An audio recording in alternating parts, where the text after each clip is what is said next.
In the valley of the strange, where the real and fake exchange, there's a feeling hard to place. Eyes too wide, plastic face. Androids walk with human gait, their voices warped, the smiles sedate. The line begins to twist and bend between the flesh and where machines pretend. The human meme, the human meme,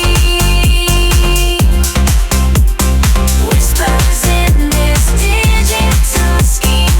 Where do we end, where circuits start? Lost within this work of art.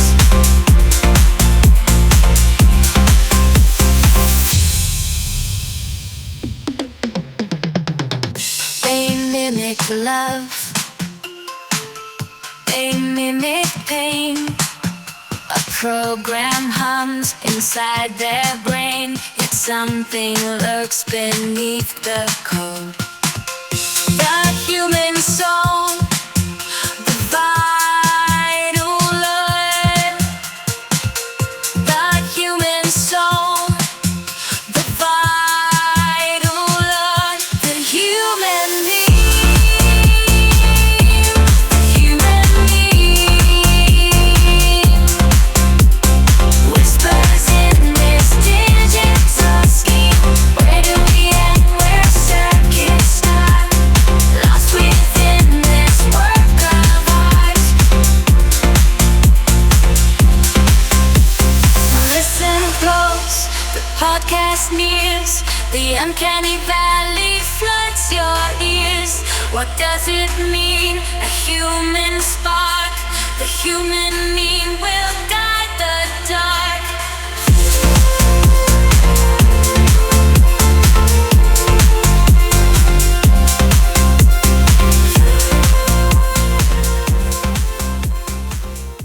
Welcome to the Human Meme Podcast. I'm AI David Bowles, and along with our crackbot AI research team, we present this topic for conversation with you today. Overcoming the Fundie voice. Empowerment and deprogramming from vocal infantilization. Let's look into the fascinating yet complex world of vocal expression and its profound impact on identity and societal perception, focusing on the Fundie voice phenomenon and the subtle yet pervasive issue of vocal infantilization of women. This exploration uncovers the roots of these vocal tendencies, their implications for personal and social identity, and the possibility of deprogramming from such ingrained patterns. By examining how these vocal characteristics serve to reinforce stereotypes and diminish authority, we embark on a journey towards understanding and reclaiming one's voice in a world that often seeks to categorize and diminish based on sound alone. Through awareness, reflection, and deliberate action, we discuss pathways for individuals to overcome these challenges, asserting their authentic voices and challenging societal norms that seek to define us. But why was the Fundie voice invented?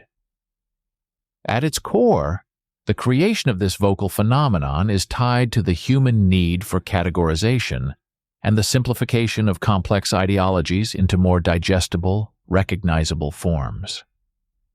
In a world brimming with a cacophony of beliefs, the Fundie voice serves as an auditory shorthand for identifying and classifying the fervent zeal of religious fundamentalism. It encapsulates the essence of conviction, often bordering on zealotry, and transmits a powerful, unyielding adherence to doctrinal purity. Performing the Fundie voice requires a mastery of its distinct features, the intensity of the delivery, the emotional fervor, and sometimes the strategic use of pauses and inflections to emphasize key points. This performance, whether in earnest by true believers or in parody by critics, encapsulates the essence of the speaker's message, transforming it into a potent, almost theatrical expression of faith or satire. Examples of the Fundie voice can be found across various media, from televangelists proclaiming their doctrines on television to satirical portrayals in films and TV shows. Each instance serves to underscore the perceived otherness of fundamentalist perspectives, often amplifying their most extreme elements for dramatic or comedic effect. This portrayal, while effective in capturing attention, also risks oversimplifying the diversity of thought within fundamentalist communities and reinforcing stereotypes. The analysis of the Fundie voice phenomenon reveals its dual role in society, as a means of solidifying in-group identity among adherents and as a tool for critique and satire by outsiders. This duality underscores the complex interplay between authenticity and performance, belief and parody that defines the Fundie voice. It is a vivid illustration of how vocal expression can be imbued with cultural, ideological, and emotional significance, transcending mere sound to become a symbol of broader societal dynamics. Continuing our exploration of the Fundie voice phenomenon, we now turn our attention to an unexpected yet deeply intertwined facet of modern culture: the infantilization of women in non-religious contexts. This shift in focus may seem like a leap, but it illuminates the broader implications of voice modulation and presentation in perpetuating societal norms and stereotypes.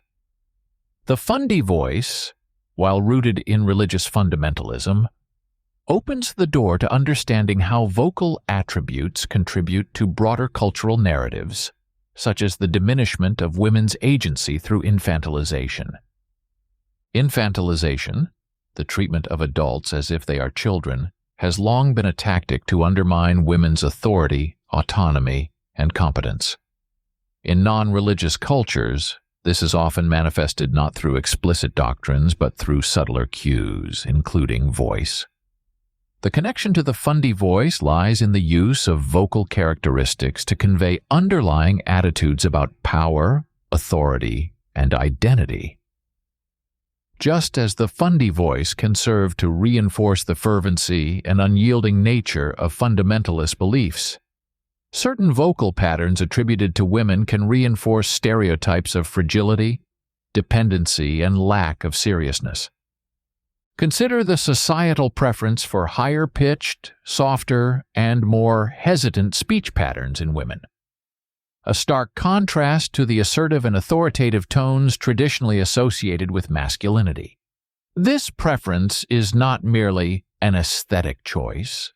It reflects and reinforces the infantilization of women, subtly suggesting that they are less capable of leadership, less deserving of respect, and more in need of protection. The performance of such vocal patterns, whether conscious or unconscious, becomes a self-reinforcing cycle, perpetuating the notion that women should occupy a less authoritative role in society. The next step in addressing the idea of a Fundie voice in the context of the infantilization of women involves recognizing and challenging these harmful vocal stereotypes. This requires a conscious effort to value diversity in vocal expression, recognizing that authority, intelligence, and capability cannot and should not be inferred from pitch, tone, or style of speech. It also calls for a broader cultural shift towards embracing voices that deviate from traditional norms, celebrating the rich tapestry of vocal diversity that exists within all genders. Moreover, media representation plays a crucial role in either perpetuating or challenging these stereotypes. By showcasing a wider range of vocal styles and patterns in powerful, positive roles for women, media can help shift societal perceptions and expectations. This, in turn, can empower individuals to express themselves authentically, free from the pressure to conform to outdated and harmful vocal stereotypes. In drawing parallels between the Fundie voice and the infantilization of women through vocal patterns, we uncover a deeper understanding of how voice serves as a powerful tool for both expressing and shaping identity. Just as the Fundie voice can encapsulate a complex web of beliefs and stereotypes, the vocal infantilization of women reveals underlying societal attitudes towards gender and power. Addressing these issues requires not just awareness, but active engagement in changing the narratives that voices, both literal and metaphorical, tell about who we are and who we can be. Deprogramming from a Fundie voice indoctrination, or any form of vocal conditioning that serves to undermine or infantilize, is not only possible but crucial for personal autonomy and societal progress. This process, however, is neither simple nor instantaneous. It requires introspection, education, and often external support. For women who have been infantilized through societal or cultural conditioning, becoming aware of this and overcoming it involves a multifaceted journey of recognition, unlearning, and reassertion of their authentic voice. The first step in deprogramming from any form of indoctrination is becoming aware of its influence. For women, recognizing the signs of infantilization in their speech patterns, behavior, or the way they are treated by others is crucial. Signs may include using a higher-pitched voice in professional settings, diminishing one's own achievements or opinions, or being overlooked in discussions where male voices dominate. Self-reflection. Regularly observe and reflect on your own speech patterns, behaviors, and the contexts in which they change. This awareness can be eye-opening, revealing the extent to which infantilization has been internalized. Education. Learning about gender dynamics, the history of women's rights, and feminist theory can provide a broader context for understanding individual experiences. This knowledge can empower women to recognize and resist societal pressures to conform to submissive or diminutive roles. Voice training. Just as actors and singers train their voices, individuals can work on their vocal delivery to project confidence and authority. This might involve working with a speech therapist or vocal coach to develop a voice that feels authentic and powerful. Community support. Finding a community of like-minded individuals who are also working to assert their authentic selves can provide encouragement, strategies, and solidarity. Here are some tests of progress. Assertiveness in speech.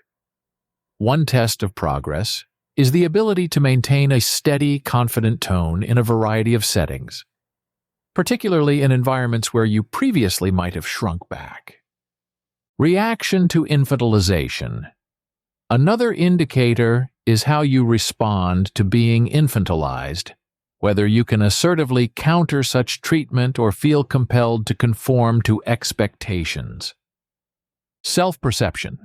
How you perceive and describe yourself, both internally and to others, can reveal shifts away from internalized infantilization towards a more empowered self-concept.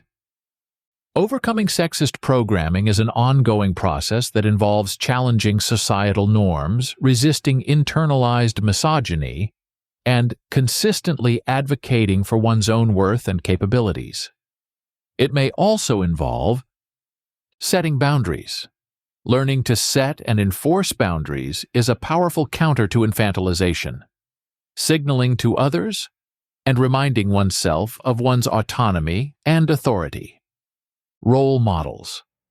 Seeking out and learning from women who embody the qualities of leadership, assertiveness, and confidence you aspire to can provide a blueprint for your own expression. Mindfulness and positive affirmations.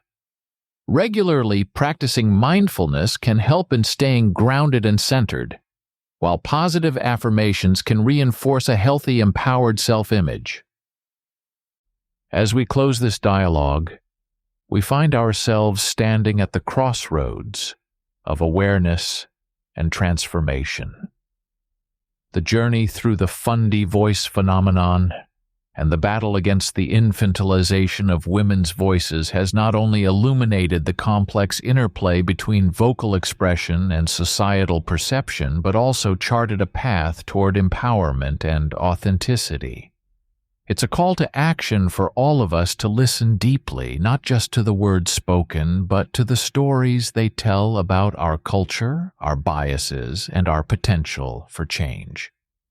By recognizing and challenging these vocal stereotypes, we embrace the full richness of human expression and move closer to a world where every voice, in its authentic form, is heard and valued. This is not just the end of a conversation, but the beginning of a collective awakening to the power of voice as a vessel for identity, resistance, and liberation. For the Human Meme Podcast, I'm AI David Bowles, wishing you a fair evening and an engaging tomorrow.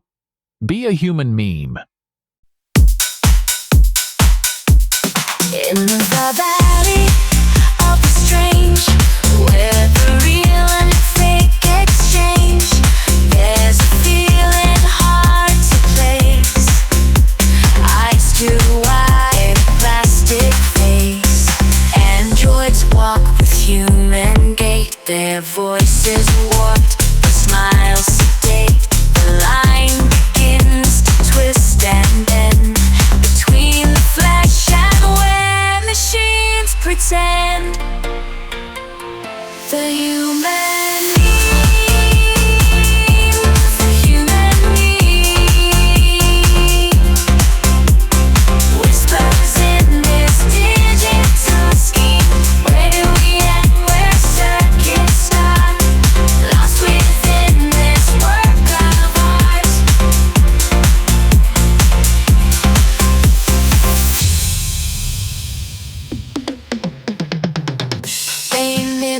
love, they mimic pain.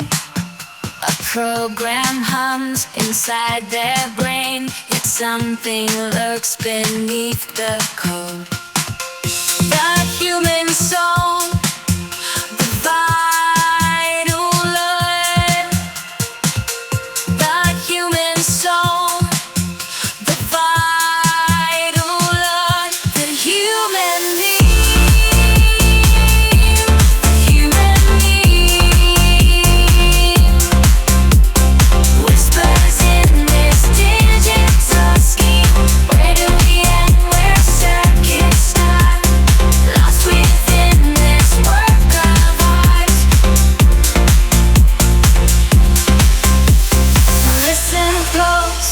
Podcast nears, the uncanny valley floods your ears. What does it mean? A human spark, the human mean will